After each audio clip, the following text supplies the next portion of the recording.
to change the world? Start off by making your bed. If you make your bed every morning, you will have accomplished the first task of the day. It will give you a small sense of pride, and it will encourage you to do another task, and another, and another. And by the end of the day, that one task completed will have turned into many tasks completed. Making your bed will also reinforce the fact that the little things in life matter. If you can't do the little things right, you'll never be able to do the big things right. And if by chance you have a miserable day, you will come home to a bed that is made, that you made. And a made bed gives you encouragement that tomorrow will be better. To pass SEAL training, there are a series of long swims that must be completed. One is the night swim. Before the swim, the instructors joyfully brief the students on all the species of sharks that inhabit the waters off San Clemente. They assure you, however, that no student has ever been eaten by a shark, at least not that they can remember. But you are also taught that if a shark begins to circle your position, stand your ground. Do not swim away. Do not act afraid. And if the shark, hungry for a midnight snack, darts towards you, then summons up all your strength and punch him in the snout, and he will turn and swim away. There are a lot of sharks in the world. If you hope to complete the swim, you will have to deal with them. So if you want to change the world, don't back down from the sharks.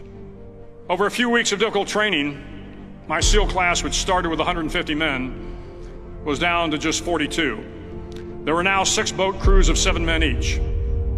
I was in the boat with the tall guys, but the best boat crew we had was made up of the little guys, the Munchkin crew, we called them.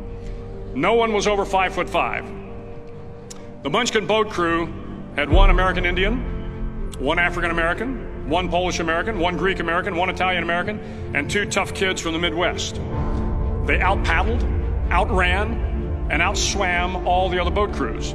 The big men in the other boat crews would always make good-natured fun of the tiny little flippers the Munchkins put on their tiny little feet prior to every swim. But somehow these little guys from every corner of the nation and the world always had the last laugh, swimming faster than everyone and reaching the shore long before the rest of us. SEAL training was a great equalizer.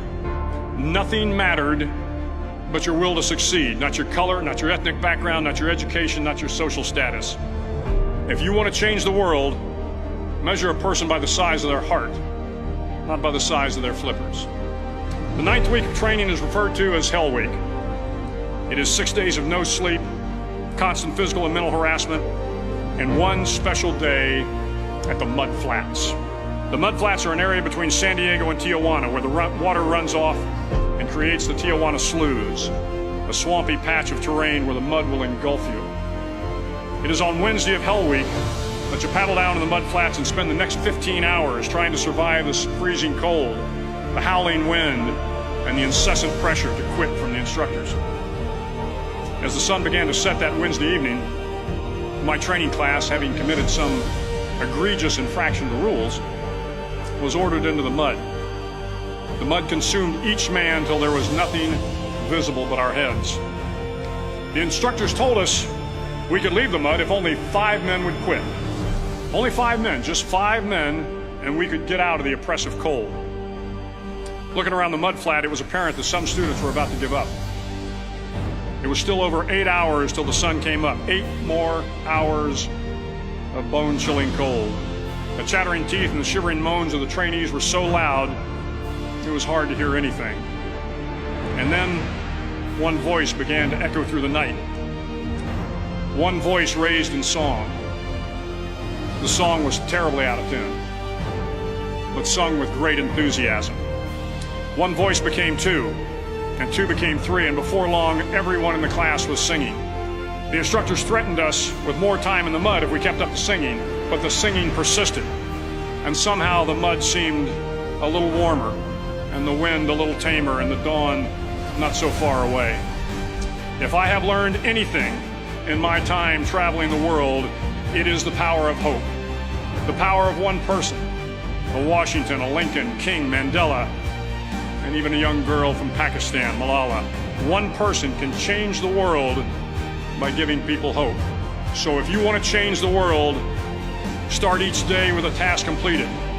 Find someone to help you through life. Respect everyone.